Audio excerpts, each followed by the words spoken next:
नमस्कार दर्शक बंधु आपण समस्त को ओडिशा तंत्र ज्ञान को हार्दिक स्वागत। आज वीडियो रे गोटे छोट प्रयोग आनी जहाँपाई बेसी किसी सामग्री आवश्यक नहीं कि बेसी पैसा भी खर्च हेनी। यही साधना होची भाग्योदय साधना। वीडियोटी को शेष पर्यंत देखंतु तंत्र विषय रे बहुत किसी भल भल जिनस जानिया को आपन को मिलिबो। भाग्योदय साधना कौन? भाग्य बहुत बड़ जिनस। अनेक जन्मर लक्ष लक्ष पुण्य बल अखंड सौभाग्य गोटे प्राप्ति हुए। काली गोटे पिला आसीथिला मो पाखक तार जातक देखिली कुंडलीर नवम घरे बृहस्पति और मंगल एकाठी बसथिले आ तार कुंडली रे महाभाग्य जोग निर्मित होउथला। ता कुंडली देखिया पर जानली जे आजिर समय रे से पिला दुख कष्ट रे अछि सत, किंतु ताकू ता जीवन रे ता भाग्य खूब सपोर्ट करिछि, खूब अधिक सपोर्ट करछि। से जेते दुख दुर्दशा भितर पड़े भी ता भाग्य ताकू सेथिरु बाहर करके नहीं आछि। स्पष्ट दिशुथिला कुंडली ताकू जो महाभाग्य जोग मिली कहीं मिली से पिलार पुण्य पूर्व जन्म रे खूब अधिक थिला। केतु महादशा तार एबे जाइछि 2022 मसीह रे।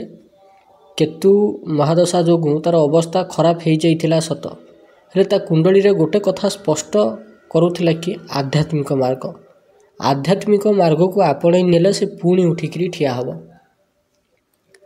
महाभाग्य जोग गोटे एते उच्च कोटीर राजयोग जार कुंडली रे अछि। जदि से छोट बेलू फटा जरी लगी घरे भी रोथाए, महादरिद्र घरे भी जदि जन्म होता है, समयक्रमे से एते प्रबल धनी हुए आगामी पीढ़ीर समय को परिवर्तित कर दे पारे, आगामी पीढ़ीर भाग्य को परिवर्तित कर दे पारे। भाग्य देवींकर जबरदस्त सपोर्ट मिले। सेथिपई कहा जाए जे जदि भाग्य देवींकर आशीर्वाद अछि, कर्म अल्प हेले भी रिजल्ट आशा ठारू खूब अधिक प्राप्ति हुए। किछि लोक आपण समाज रे देखिबे से माने सबु किछि बसी बसिकरी पाई जांती। चाकरी हो, गृहस्थ सुख हो, स्त्री पिला छुआ हो, माने सी तांको जीवन रे जहाँ चाहिए से बसी बसिकरी पाई जाती। कहीं कारण ताको भाग्य रे सेगुड़ा अच्छी, तांकर भाग्य भाव कुंडली रे एक्टिवेट होइकरी अछि। से पिलार सीना महाभाग्य राजयोग कुंडली रे थिला बोली से समस्तक कुंडली रे जे राजयोग एभलिया थबो तार किसी ग्यारंटी नाही। से पिलार सीना कुंडली रे महाभाग्य राजयोग अछि, किंतु समस्तक कुंडली रे तो महाभाग्य राजयोग नथबो। तेबे कौन करा जीवो? एभली क्षेत्र में भाग्योदय साधना कले भाग्य देवींकर आशीर्वाद प्राप्ति हो जाए। आ समय अनुसार मनीष जेतेबेले जहाँ इच्छा करे ताकू ताहा मिल जाए। आ सबुठ इम्पोर्टाट कथा होची एथिरे ना कोनोसी विशेष जंत्रर आवश्यकता अछि, ना कोनोसी स्पेशली मंत्र रे सिद्ध होइथिबा मालार आवश्यकता अछि। एई साधना खूब कम जिनिष भितर हो आ बहुत कम टंका खर्च भी हुए। यही साधना कले कौन कौन लाभ मिले? प्रथम कथा हूँ दुर्भाग्य नष्ट होकर सौभाग्य उदय हुए। पति सुख, पत्नी सुख, गृहस्थ सुख पूर्ण मात्रा रे प्राप्ति हुए।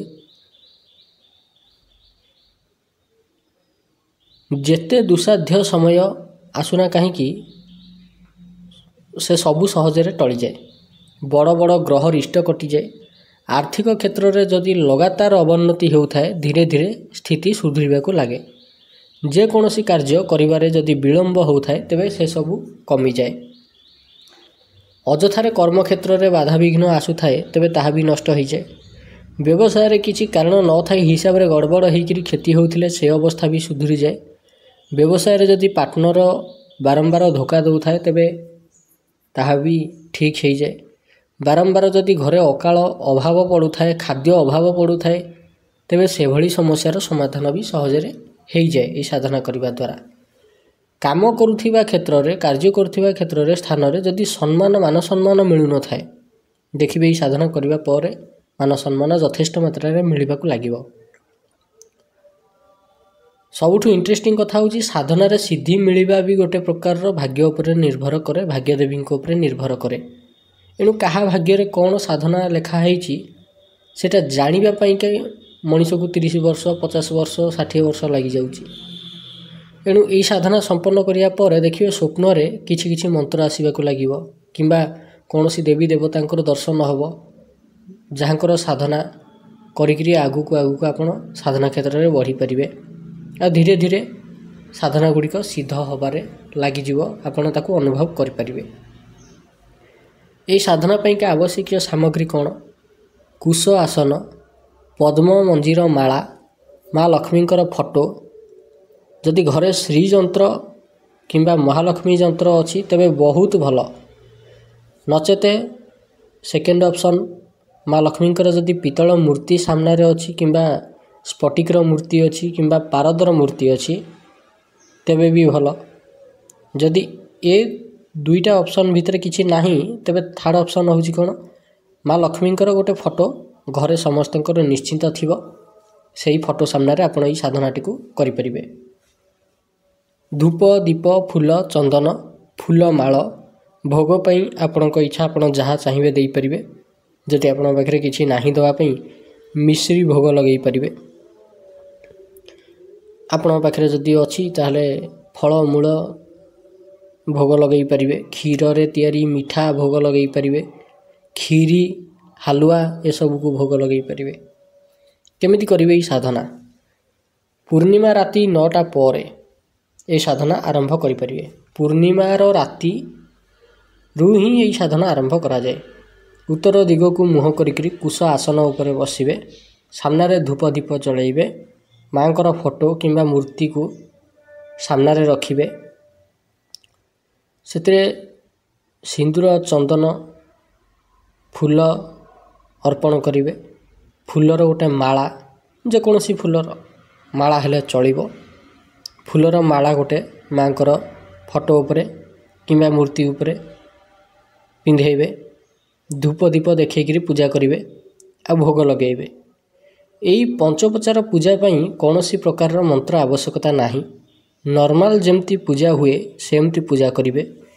एथिरे गोटिए कथा मन रखिबे जे जेबे भी बसिबे धला रंग गोलापी रंग नचेत लाल रंगर वस्त्र पिंधिकी बसिबे हलदिया रंगर भी वस्त्र व्यवहार आपण करि पारंती किंतु कला नील याकू भूल रे भी व्यवहार करेंगे नाही। से रूम भितर जदि यही कलर किसी ड्रेस अच्छी ताकू बाहर करदेले भी आहरी भल। आउ हाँ केशर टीका माँ को मथारे लगेबे पूजा सरीगला तापर पद्मबीज माला रे 11 माला मंत्र जप करेंगे। प्रत्येक दिन समान प्रोसेस रे पूजा करी 21 दिन पर्यंत साधना करेंगे। आउ शेष दिन दशांश आहुति अर्थात 21 माला पद्म बीजरे आहुति देवे नचेत गुआ घीरे आहुति देवे। 21 माला पद्म बीजरे आहुति देवे अर्थात कौन 21 माला केते हलानी 2100 प्लस हलानी तो 2100 प्लस जेतिकी भी आपण कैलकुलेट करदेवे जेतिकी नंबर आसिला सेतिकीटा पद्म बीज आनिबे अर्थात पद्म मंजी आनिबे ताको घीरे बुड़ेई आहुति देवे नाई तो सेमिति करि परिबेनी खाली गुआ घीरे आहुति देवे 2100 आहुति देवे। जदि आपन को लगुच कि ना गोटे दिन में 21 माला आहुति दे पारे तेज गोटे कम करेंगे प्रत्येक दिन मंत्र जप करेंगे गोटे माला लेखाएं आहुति दे चलिए। यही साधना एते पावरफुल जे 21 दिन में मंत्र सिद्धि हो 100% सिद्धि हो एथर कौन सन्देह ना। मंत्रटी भी बेसी बड़ नुहे मंत्रटी मुझे उच्चारण करी ये मंत्रटा को मुझे डिस्क्रिप्शन में देदेवी आप डिस्क्रिप्शन रू देखिकी वीडियोर डिस्क्रिप्शन देखिकी लिखिपारे। यही मंत्र एते पावरफुल जे कही हेनी जो जो लोक रुद्राक्ष लक्ष्मी सिद्धि साधना करछंती सेमाने तार प्रत्यक्ष अनुभूति पाई सारी तेणु ये साधना कले भी यार प्रत्यक्ष अनुभूति आपड़ पाइपर। यहाँ गोटे परीक्षित साधना रिसेंट गोटे पिलार मेसेज आसला जे से रुद्राक्ष धरिकी 1 मिनिट मंत्र जप करुका रुद्राक्ष गरम हवाक लगी। ये कथा अनेक लोकों सह घटुची से मैंने बुझीपार ना कि ये सब कौन हो गोटे कथा कहवाक चाहूँगी निज हाथ पापुली रे संपूर्ण काली बोलिकी गोटे धला कागज उपर छापिकी रख आउ ये साधना को गोटे वर्ष कंटिन्यू कर कोटा ना रुद्राक्ष लक्ष्मी सिद्धि साधना आउे पुणी निज हाथर रेखा छपेकी देख फरक स्पष्ट जना पड़ କ'ଣ ସ୍ପଷ୍ଟ ଜଣାପଡ଼ିବ? ହାତର ରେଖା ବଦଳି ଯାଇଛି।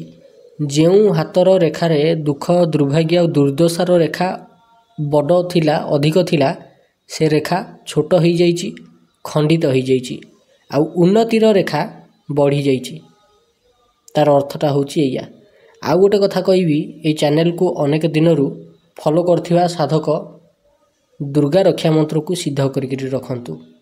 ଏଇ କିଛି ଦିନ ହେବ ରାତି ଅଧରେ ଯେବେ ମୁଁ ଉଠିକି ଆମ ଛାତ ଉପରକୁ ଯାଇକି ଦେଖେ କିମ୍ବା କୁଆଡ଼େ ଯାଇଥାଏ ରାତିରେ ଫେରେ ଦେଖେ, ଅନେକ ଯୋଗିନୀ, ଡାକିନୀ, ଶାକିନୀ, ମହାମାରୀ, ଶ୍ମଶାନୀ ଶକ୍ତି ବୁଲୁଛନ୍ତି। ସବୁ ଶକ୍ତି ଏବେ ପ୍ରାୟ ଆକ୍ଟିଭେଟ୍ ହୋଇଗଲେଣି। କିଛି ଲୋକ କହିବେ କି କଳିଯୁଗର ଶେଷ ହେବାକୁ ବସିଲାଣି ବୋଧେ। ନାଇଁ, ଏମିତି ନୁହେଁ। ଯେବେ ଯେବେ ଯୋଡ଼ା ଆଷାଢ଼ ପଡ଼େ ତାପରେ ଏହି ଶକ୍ତି ସବୁ ଆକ୍ଟିଭେଟ୍ ହୁଅନ୍ତି ଆଉ ବିଧ୍ୱଂସ କରନ୍ତି। ଓଡ଼ିଶାର ଇତିହାସକୁ ଦେଖ, ଯେବେ ଯେବେ ବି ଯୋଡ଼ା ଆଷାଢ଼ ପଡ଼ିକିରି ନବକଳେବର ହେଇଛି, ଏମିତି ସମସ୍ୟା ଦେଖାଦେଇଛି। ଏସବୁ ସାଧକ, ଅନୁଭବୀ ସାଧକ ହିଁ ଜାଣିପାରନ୍ତି। ସେମାନେ ଏସବୁକୁ ଏକ୍ସପେରିଏନ୍ସ କରିପାରନ୍ତି।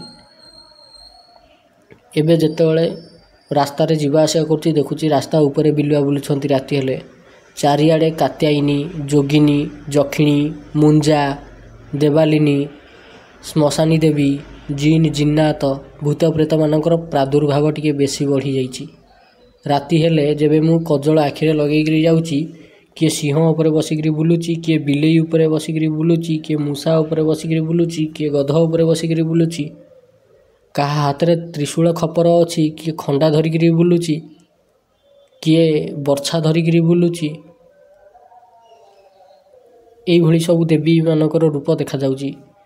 ଆଉ ରୂପ ଭାରି ଭୟଙ୍କର। ସେମାନଙ୍କର ମୁହଁରେ ଏକଦମ କ୍ରୋଧ ଭରପୁର ମାତ୍ରାରେ ଅଛି। ସେମାନେ ରକ୍ତମୁଖା ହେବାକୁ ଲାଗିଛନ୍ତି ଧୀରେ ଧୀରେ। ତେଣୁ ସମସ୍ତଙ୍କ ପାଇଁ ଗୋଟିଏ ରିକ୍ୱେଷ୍ଟ, ଦୁର୍ଗା ରକ୍ଷା ମନ୍ତ୍ର ସିଦ୍ଧ କରିକିରି ରଖନ୍ତୁ। ନିଜ ପାଇଁ, ନିଜ ପରିବାରର ସୁରକ୍ଷା ପାଇଁ କରିପାରିବେ ଏଇ ମନ୍ତ୍ର ସାଧନା। ଦୁର୍ଗା ରକ୍ଷା ମନ୍ତ୍ର ସିଦ୍ଧ କରିକିରି ରଖିଲେ ନିଜେ ନିଜର ଆଉ ନିଜ ପରିବାରର ସୁରକ୍ଷା କରିପାରିବେ। ଯଦ୍ୱାରା ମାସକୁ ଥରେ ଲେଖାଏଁ ହେଉ ପଛକେ ଘରେ 108 ଥର ଦୁର୍ଗା ରକ୍ଷା ମନ୍ତ୍ରରେ ଆହୁତି ଦେବା ମାତ୍ରେ ଧୂଆଁ ଯେତେ ଯେତେ ବାଟ ପର୍ଯ୍ୟନ୍ତ ଯିବ, ସେ ସ୍ଥାନ ତୁରନ୍ତ ତନ୍ତ୍ରର ପ୍ରଭାବରୁ ମୁକ୍ତ ହୋଇଯିବ। ଆଉ ଯୋଗିନୀ, ଯକ୍ଷିଣୀ, ଦେବାଲିନୀ, ଜିନ୍, ଜିନ୍ନାତ ଏମାନେ ସେ ଘର ଭିତରକୁ ପ୍ରବେଶ କରିପାରିବେ ନାହିଁ। ଆଗକୁ ସମୟ ଆହୁରି ଭୟାନକ ହେବାକୁ ଯାଉଛି। ମାଳିକା କଥା ତ ସତ ହେବ, ଏଥିରେ ସନ୍ଦେହ ନାହିଁ। କିନ୍ତୁ କଳିଯୁଗ ଏବେ ଶେଷ ହେବନି, ଆହୁରି ଅନେକ ସମୟ ଅଛି। ତେଣୁ ନିଶ୍ଚିନ୍ତ ହୋଇକିରି ରୁହ। ଯେବେ ଯେବେ ବି ଯୋଡ଼ା ଆଷାଢ଼ ପଡ଼ିକିରି ନବକଳେବର ହୁଏ, ତା ପରେ ପରେ ଶକ୍ତି ଗୁଡ଼ାକ ଆକ୍ଟିଭେଟ୍ ହୁଅନ୍ତି ଆଉ ରକ୍ତମୁଖା ହୁଅନ୍ତି। ତା ପରେ ପରେ ମହାମାରୀ ଏରିକା ଦେଖାଦିଏ। ତେବେ ଆଶା କରୁଛି ଆପଣଙ୍କୁ ଭିଡ଼ିଓଟି ଭଲ ଲାଗିଥିବ। ଯଦି ଭିଡ଼ିଓଟି ଭଲ ଲାଗିଛି, ଏଇଭଳି ଭିଡ଼ିଓ ଦେଖିବା ପାଇଁ ଆପଣ ଆମ ଚ୍ୟାନେଲ୍ ଓଡ଼ିଶା ତନ୍ତ୍ରଜ୍ଞାନକୁ ସବସ୍କ୍ରାଇବ୍ କରନ୍ତୁ। ଧନ୍ୟବାଦ।